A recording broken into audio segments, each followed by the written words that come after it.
पाळले जातील का? याचं आव्हान माननीय मनोजदादा दरांगे यांनी तुमच्या माध्यमातून बऱ्याच ठिकाणी तुम्हाला लक्षात आलं असेल, ते पाळण्याचे पूर्णपणे झाला की या सर्व बाबींचा विचार करता काल काही व्हिडिओ दाखवण्यात आले, काही पेपरमध्ये आलेल्या न्यूज कटिंग दाखवण्यात आल्या आणि असं भासवण्यात आलं की हे आंदोलनकर्ते या ठिकाणी कायदा व सुव्यवस्थेचा प्रश्न निर्माण करत आहेत. कालही तुम्हाला मी सांगितलं, दादांनी असं कुठेही म्हटलं नाही की तुम्ही कायदा सुव्यवस्था पाळू नका. असं कोणाकडे स्टेटमेंट असेल तर त्यांनी आम्हाला दाखवावं. दुसरी गोष्ट, काल कोर्टाने सांगितलं होतं की तुम्ही कायद्याच्या विहित मुदतीत तुम्ही जो अर्ज केलेला आहे तो द्या. आपला अर्ज नाही असं कुठेही नाही. आपले अर्ज वेळोवेळी गेलेत. आपला अर्ज 31 मे 2025 ला आहे. आपला अर्ज 28 जुलै 2025 ला आहे. कायदा 26 तारखेला आला, त्या दिवशी स्टेटमेंट आहे. कायदा यायच्या दिवशी ही ऑर्डर झालेली आहे. असं स्टेटमेंट केल्यानंतर त्या दिवशी कोर्टाने मनोज दादांना 5 नंबर पार्टी केलं. आंतरवाली सराटी या संघटनेला तिथे पार्टी करण्यात आलं. त्याच्यानंतर वीरेंद्र पवारांना पार्टी करण्यात आलं आणि नोटीस काढण्यात आली आणि नवीन कायद्याच्या प्रमाणे नवीन कायद्याच्या प्रमाणे तो अर्ज करायला सांगितला. त्या पद्धतीने आपण अर्ज केला. 27 तारखेला आपला निरंतर अर्जाचा आपण सेपरेट एक अर्ज दिला आणि तिथे विनंती केली की आमरण उपोषण आहे, हे एका ठिकाणाहून दुसऱ्या ठिकाणी जाऊ शकत नाही नियमानुसार. तोही अर्ज तिथे त्यांनी विचाराधीन केला. त्याच्यात कुठलंही कम्युनिकेशन आजपर्यंत त्यांनी केलेलं नाही. तिसरी गोष्ट, त्याच्यानंतर आम्ही जो 28 आणि 29 तारखेला आम्हाला जी परवानगी मिळाली 29ची, त्या दरम्यान सुद्धा जो प्रशासनाला आपण पोलीस प्रशासनाला अर्ज दिला, 2 दिवस सुट्टी होती. तिथे नियमावली अशी आहे की तुम्हाला कोणत्याही शासकीय सुट्टीच्या दिवशी करता येणार नाही. विषय असा आहे की जो आपण 31 मेला अर्ज केलेला आहे त्या दिवशी कोणताही कायदा तसा रूल नव्हता. आपल्या डोक्यात आंदोलन एका ठिकाणी, आमरण उपोषण एका ठिकाणी, उलट या गोष्टीचा विचार करता जर वेगवेगळ्या ठिकाणी या गोष्टी घडल्या तर कायदा सुव्यवस्थेचा प्रश्न मोठा जटिल निर्माण होऊ शकत होता. आपण तिथे अर्ज केला की तुम्ही आम्हाला या नियमावर प्रशासनाने कुठलाही विचार केला नाही, कुठली त्याच्यावर आजपर्यंत कारवाई केलेली नाही. तिसरी गोष्ट, 30 आणि 31ला ही सुट्टी होती. कालही, आजही तुम्ही बघितलं, काल कोर्टाला सुट्टी होती. ही शासकीय सुट्टी कोर्टाने डिक्लेअर केली होती. कोर्टासंदर्भातली शाळा सगळ्या बंद होत्या. 5-6 दिवस सगळ्या सुट्ट्या होत्या. 3 दिवस व्यवस्था आणि पोलीस प्रशासन आणि बीएमसी प्रशासन यांच्यामध्ये समन्वय नसल्यामुळे एका दिवसाचं आंदोलन असं कुठंतरी गैरसमजातून त्यांच्या झालं आणि या सगळ्या गोष्टी, तिथे खाऊगल्ली बंद होती, पाणी बंद होतं आणि कुठेतरी त्या आलेल्या जे मनोज दादांना सपोर्टर्स आहेत ते महाराष्ट्रातून सर्व प्रेम करणारे, आदर करणारे आहेत आणि मनापासून प्रेम करणारे आहेत. या सर्व गोष्टीचं तिथे कंट्रोल असणं हे प्रशासनाचं काम होतं. आपल्याला पुन्हा एकदा सांगतो, 12 ऑगस्टला आम्ही 25 जण सीपी साहेबांकडे गेलो होतो आणि ह्या गोष्टीची कल्पना दिली होती. गणेश उत्सव आहे, आपला सर्वांचा तो धार्मिक उत्सव आहे, आपला सर्वांचा तो आनंदाचा उत्सव आहे. एकाच वेळी या गोष्टी घडतायत. हा दिवस का निवडला तर 2 वर्षापूर्वी दादांनी 29 ऑगस्टला ही आंदोलन सुरुवात करण्यात आली होती, म्हणून हा दिवस निवडण्यात आला. आपल्याला हा दिवस निवडण्याचा हीच एक पहिल्या दिवशीची परवानगी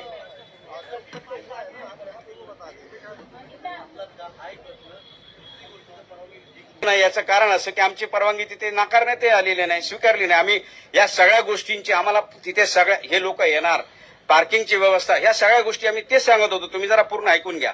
12 ऑगस्टला ज्यावेळेस आम्ही या सगळ्या गोष्टीची तिथे पूर्तता करण्यासाठी, जर तुम्ही 26 डेडलाईन तिथे दिली होती मनोजदादांच्या पूर्वीच्या अर्जाप्रमाणे, तर तुम्ही ती पाळणं गरजेचं होतं. कारण आंदोलन करणं हा निसर्गदत्त अधिकार प्रत्येक नागरिकाचा आहे. संविधानानं तो दिलेला आहे. त्या दिवशी कोणती संख्या असं ठरलेलं नव्हतं. 5000 ही डेजिग्नेटेड प्लेसवर असावी हा रूल कधी आला? 26 ऑगस्ट 2025 ला आला. अर्ज कधीचा आहे? त्यापूर्वीचे 2 अर्ज आहेत. या संदर्भात आपल्याला तिथे बाजू मांडण्याची संधी कुठे मिळाली नाही. ज्यावेळेस आपण ती नवीन विहित मुदतीत आपण तो अर्ज नवीन नियमाप्रमाणे केला, या सर्व अडचणी तिथे होत्या. एकीकडे अर्ज करायचा होता, त्याची परवानगी घ्यायची होती. आम्ही तो मुदतीत अर्ज देणं गरजेचं होतं, आम्ही तो दिला. 2 दिवस सुट्टी होती. 30-31 साठी सुद्धा आम्ही कंटिन्यू अर्ज तिथे दिला. त्याच्या अॅक्नॉलेजमेंट आमच्याकडे आहेत. तो नमुन्यात नव्हता एवढाच फक्त आहे. आमचा अर्ज नाही असं नाही, त्यांनी तो कन्सिडर करून तो एकतर कारण देऊन त्याची कारण मीमांसा करून रिजेक्ट केला नाही. एका दिवसाची किंवा 2 दिवसाची परमिशन असताना तुम्ही 48 तासात त्याच्यात निर्णय करणं, आम्हाला त्याच्यात ऐकून घेणं महत्वाचं होतं, क्रमप्राप्त होतं. असं काही घडलं नाही. एखाद्या मुदत एखाद्या विशिष्ट गोष्टीची करायची असती ती त्याच दिवशी पूर्तता करायची. तो दिवस निघून गेल्यानंतर त्याची कारण मीमांसा मला असं वाटतं कुणी सरकार देऊ शकत नाही. याचा अर्थ असा होतो दिलेला अर्ज त्यांनी मंजूर केलेला आहे, कारण त्याच्यात कुठलाही निर्णय केलेला नाही. हे तुमच्या माध्यमातून महाराष्ट्राच्या जनतेला मला सांगायचं आहे. दुसरी गोष्ट, 1 तारखेला ज्यावेळेस काल हिअरिंग झाली त्यावेळेस कोर्टाने तेच म्हटलं की त्यांना ही परवानगी दिलेली आहे, एका दिवसाची आहे. त्यांनी जर विहित नमुन्यात अर्ज केला काल तुम्ही सगळे होते, तर त्याच्याबद्दल विचार करतील आणि 5,000 सोडून दुसरे कोणतेही व्यक्ती इथं राहणार नाही. तसा आदेश आल्यानंतर पुन्हा एकदा दादांनी तब्येत खालावलेली असताना सुद्धा आपल्या माध्यमातून आवाहन केलं. आम्ही याबद्दल दादांनी सांगितल्याप्रमाणे, मनोज दादा जरांगेंनी सांगितल्याप्रमाणे आम्ही कोणतंही स्टेटमेंट तिथे करणार नाही. ते करणार नाही कारण आमचा आंदोलन करण्याचा अधिकार आहे. या फक्त विषयाशी मनोज दादा ठाम आहेत. तुमची नियमावली काय आहे, तुमच्या या सगळ्या गोष्टी काय मी पाळायला तयार आहे. याबाबत त्यांनी वारंवार सर्वांना तुमच्या माध्यमातून तिथे विनंती केलेली आहे, तिथे आवाहन केलेलं आहे आणि आपल्याला त्याचे पुरावे सुद्धा सगळीकडे सापडतील.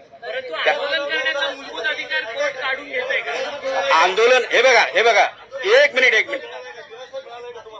मिनिट आजचा हा मोठा दिलासा आहे. कारण असं की घटनादत्त अधिकार आहे या तिन्ही ऑर्डरमध्ये त्यांनी म्हटलेलं आहे. आपण जरा ऑर्डर जर 26 ऑगस्टची वाचली, त्याच्यानंतर 1 सप्टेंबरची वाचली आणि आजची तुम्हाला थोड्या वेळात प्राप्त होईल. तुम्ही हे बघा की हा निसर्गदत्त अधिकार संविधानाने दिलेला आहे.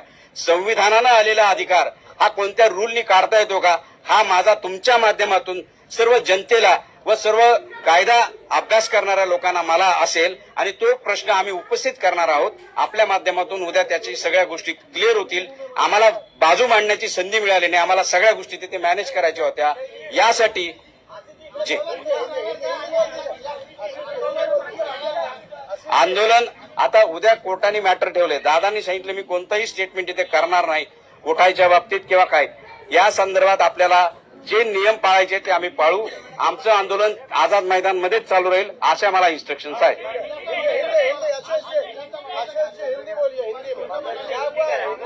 सर्व तिथे विटनेस आहात.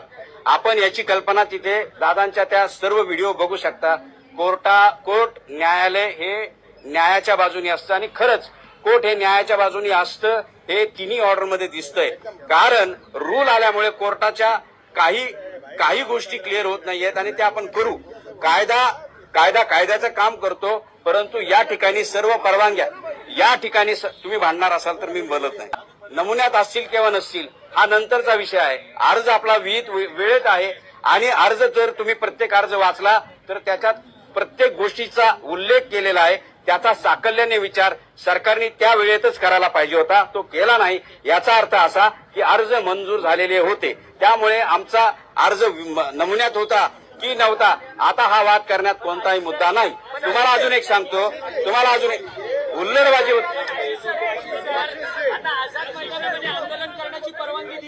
उद्या 11 वाजेपर्यंत ते आम्ही उद्या हे आहे तर उद्या 1ला आमची हिअरिंग ठेवली. आम्ही सगळ्या बाबी त्याच्यानंतर तपासून तुमच्या समोर येऊ. धन्यवाद.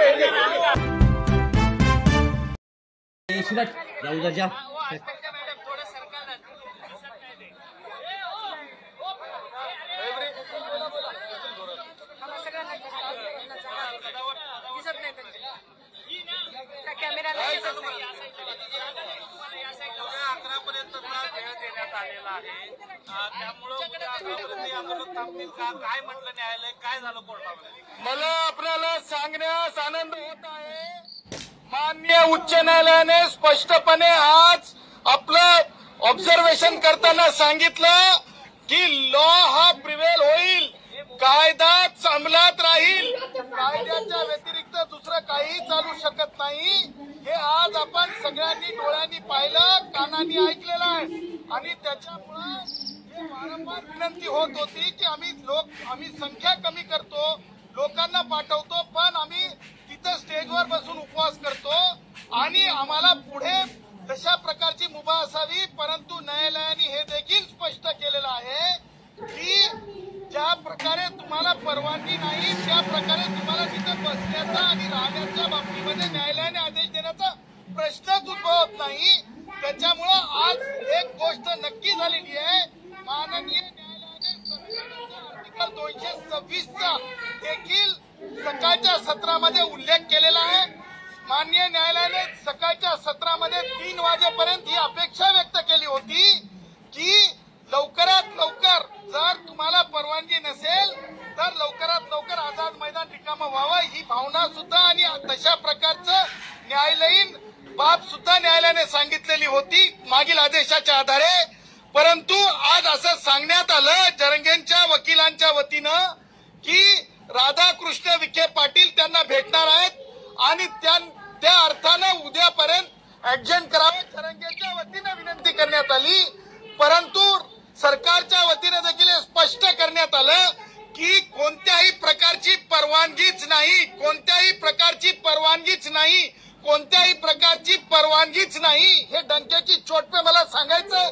त्या पुढे जाऊन मला तुम्हाला सांगायचंय की परवानगी देण्याचा प्रश्न सुद्धा उद्भवत नाही भविष्यात सुद्धा. त्याचं कारण असं आहे की हंगर स्ट्राईक म्हणजेच आमरण उपोषण करण्याबाबत नवीन जे रूल्स आहेत 2025चे त्याच्यामध्ये कायद्यातच अंतर्भूत नसल्यामुळे जरंगेला आमरण उपोषण म्हणून तिथे बसणं हे सुद्धा कायद्याशी संमत नसल्यामुळे उद्यापर्यंत म्हणजे न्यायालयाने कोणत्याही प्रकारे उद्यापर्यंत राहा तिथं असं म्हटलेलं नाही.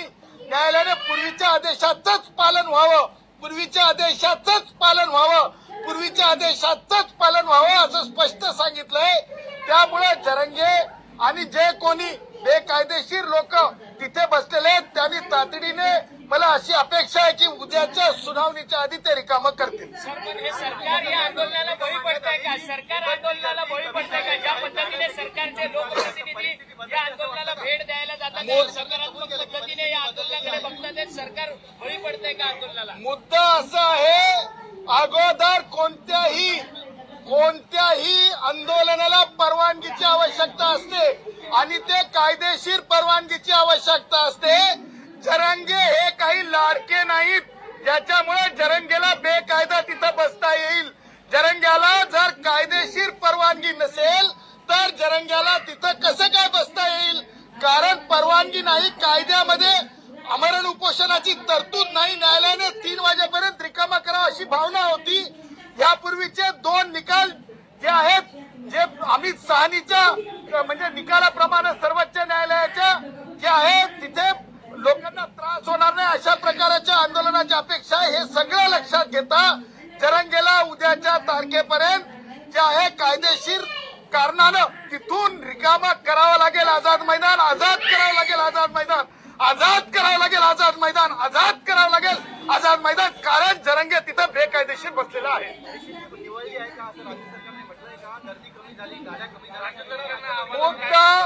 मुद्दा राज्य सरकारने स्पष्ट केला, बेकायदेशीरपणे ते बसलेत. कारण राज्य सरकारच्या वतीनं स्पष्ट सांगण्यात आलं त्यांच्या परवानग्यांचा जो अर्ज आहे तो अर्ज जे आहे निकाली काढण्यात आला, परवानगी नाकारण्यात आलेली आहे. त्याच्यामुळे जरंगेच्यासाठी कोणतेही कायदेशीर दृष्ट्या 8 तारखेला जरंगे तिथे कायदेशीर आहेत असं होत नाही. Jarange illegally occupied in Azad Maidan आहेत. Illegally occupied in Azad Maidan, illegally occupied in Azad Maidan. परंतु आता हैदराबाद गॅजेट जे आहे ते लागू करा अशी मागणी जरंगे. मुद्दा असा आहे की ज्यावेळेस न्यायालयाने फटकारलं नाही, हे फटकारलं अल्टिमेटम गोळ्या घालू हे जे आहेत ना अतिरेकी शब्द मी वापरणार नाही, समर्थन करणार नाही. जे सरकारला मान्य न्यायालयाने प्रश्न विचारला की 25 तारखेच्या आदेशानंतर तुम्ही उशिरा का आलात, त्यावर महाअभिव्यक्त्यांनी स्पष्टपणे सांगितलं की गणपतीचे दिवस आहेत, जनभावनामध्ये एकमेकांमध्ये कोणता म्हणजे क्लॅश निर्माण होऊ नये आणि म्हणून हे लोक जातील आणि आदेशाचं न्यायालयाचं पालन होईल. हे पाहत असताना न्यायालयाच्या दुसऱ्या आदेशाला आज सकाळी न्यायालयाच्या जे तोंडी भावना व्यक्त केल्या न्यायालयाने, या सगळ्या गोष्टी मॅटर्स करतात. त्याच्यामुळे सरकार आपली भूमिका ज्या प्रकारे सरकारने स्पष्ट केलेली आहे, सरकारने केलेल्या कायद्याच्या आधारे स्पष्ट केलेली आहे. आणि राधाकृष्ण विखे पाटलाच्या भेटीचा आधार घेत, आम्हाला उद्यापर्यंत तरी राहू द्या असं ते म्हणत होते. याचा अर्थ न्यायालयाने त्यांना उद्यापर्यंत तिथं राहा असं म्हटलेलं नाही. न्यायालयाने उद्यापर्यंत तिथं राहा असं म्हटलेलं नाही. न्यायालयाने उद्यापर्यंत तिथं राहा असं म्हटलेलं नाही. न्यायालयाने स्पष्टपणे पूर्वीचे आदेश आणि परवानगीच्या बाबतीमध्ये नाकारलेल्या बाबी अधोरेखित केलेल्या आहेत. त्याच्यामुळं जे काही वास्तव्य आहे ते बेकायदेशीर वास्तव्य. सरसकट पूर्वी मात्र आरक्षण देण्याऐवजी आता हैदराबाद गॅझेट लागू करा अशी मागणी आता राज्य मंत्रिमंडळाच्या उपसमितीसमोर जरांगे पाटील करतात. ही योग्य मागणी आहे का काय? हे जी काही राज्य सरकारची काय उपसमिती आहे त्याच्यामध्ये राधाकृष्ण विखे पाटील आहेत. मला राधाकृष्ण विखे पाटील आणि सगळ्या कमिटीला सांगायचंय, अरे बाबांनो, अगोदर भारतीय संविधान जो कायदा निर्माण झाला त्या कायद्याला म्हणतात रिझर्वेशन ऍक्ट, तर वाचून घ्या. अशा प्रकारे एखाद्या गॅझेटरच्या आधारे आरक्षण देण्याची तरतूद कुठे आहे का? तो जरंग्या बोलतो, तुम्ही म्हणायला लागता हो रे हो, हो रे हो, हो रे हो. असं नाही रे बाबांनो. गॅझेटरच्या आधारे कोणत्याच प्रकारे मागासलं ठरत नाही. एका वर्गातून दुसऱ्या वर्गात पाठवा असं ठरत नाही. मला राधाकृष्ण विखे पाटलांना प्रतिप्रश्न विचारायचा आहे, जरंगेला प्रतिप्रश्न विचारायचा आहे. जरंगे आणि राधाकृष्ण विखे पाटील कोणत्या एका कायद्याच्या तरतुदीत एका ओळीत लिहिलेलं आहे की एखाद्या गॅझेटरच्या आधारे दुसऱ्या एका समूहातून दुसऱ्या समूहात जाता येते? आणि गॅझेटरचा अर्थ काय? गॅझेटमध्ये पब्लिश झाल्याच्या नंतर वेगळं लागू करण्याची तरतूद कुठे आहे? तुम्हाला सांगतो, ज्या गॅझेटरचा उल्लेख करतात त्या गॅझेटरच्या आधारे मी तुम्हाला डंके की चोट पे कायद्याचा अभ्यासक विद्यार्थी, संविधानाचा विद्यार्थी म्हणून सांगतो, त्या गॅझेटरच्या आधारे एकही जात प्रमाणपत्र आणि व्हॅलिडिटी ही कायद्यासमोर टिकणार नाही. माझे मराठा भाऊ, मेरे लगते जिगर मेरे मराठा भाई, जिनसे मैं बहुत प्यार करता हूं, वो मराठा भाइयों के साथ जो राजनीति की जा रही है विपक्ष की तरफ से ही चुकीची आहे आणि त्यांना भुरळ घातली चालली, चुकीच्या मार्गाने नेलं चाललंय. माझा मराठा भाऊ ओबीसी कुणबी म्हणून जाऊ शकत नाही. परंतु शिवेंद्रराजे भोसलेंनी आता शब्द दिलाय जरांगेंना की आम्ही सातारा आणि औंध गॅझेट जी आहे ती लागू. मागासेत माहितीये का तुम्हाला सगळ्यांना? खेडूले कुणबी मागासेत जे कोकणात याच्यामध्ये विदर्भामध्ये, दुसरे कोणते हिरळे कुणबी मागासेत ते विदर्भात. त्याचं कारण मागासले पण त्यालाच म्हणतात ज्याच्यासोबत सोशल हँडिकॅप म्हणजे सामाजिक अपंगत्व असतंय. सामाजिक अपंगत्व माझ्या मराठा भावांसोबत नाहीये. माझ्या मराठा भावांसोबत सामाजिक अपंगत्व नाहीये. माझ्या मराठा भावांसोबत सामाजिक अपंगत्व नाहीये. त्यामुळे माझ्या मराठा भावांना जबरदस्ती सामाजिक अपंग म्हणण्याच्या प्रयत्नात पडू नये, कुणी पडू नये आणि माझे मराठा भाऊ मागास ठरत नाही.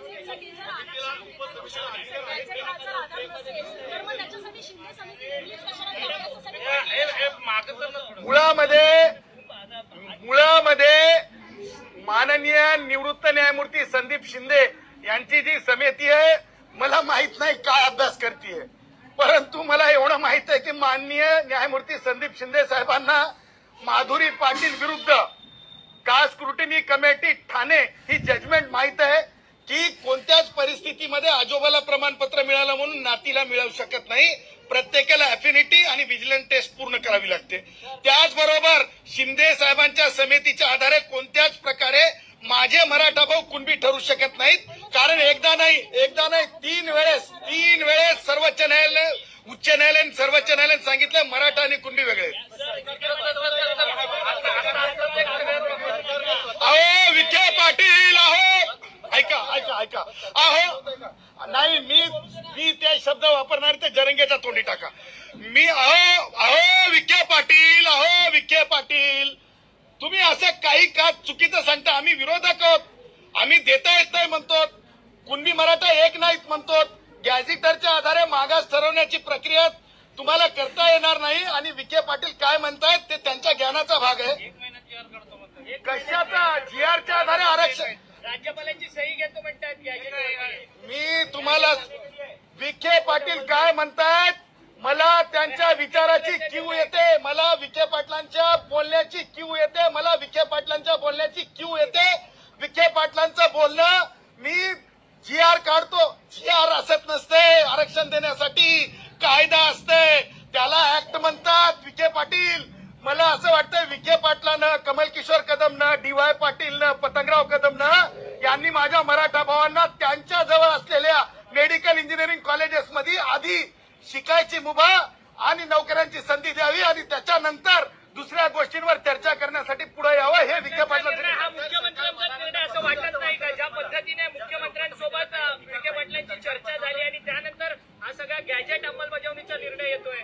गॅजेट ही अंमलबजावणी असती पत्रकार साहेब. गॅजेट ज्या दिवशी पब्लिश होते त्या दिवशी ते अंमलबजावणी देते भारतीय संविधानाच्या आर्टिकल 309 नुसार. आणि राहिला प्रश्न जे आहे मागासलेपणाचा आणि सर्टिफिकेट देण्याचा, दोन्ही गोष्टी विखे पाटलाच्या म्हणण्यानुसार होऊ शकत नाहीत. कारण लक्षात ठेवा, सामाजिक मागासलेपण जे असतंय ते माझ्या लोहार भावांसोबत आहे, सुतार भावांसोबत आहे, वंजारी भावांसोबत आहे, बंजारा भावांसोबत आहे. माझ्या जे कोणी कष्टाळू, जे कोणी सामाजिक अपंगत्वासोबत कष्ट करतात, त्यांचे घाम गळतात, त्यांच्या सोबत आहे. त्याच्यामुळे विखे पाटलाच्या म्हणण्यानुसार काही होऊ शकत नाही. आता तुम्ही म्हणाला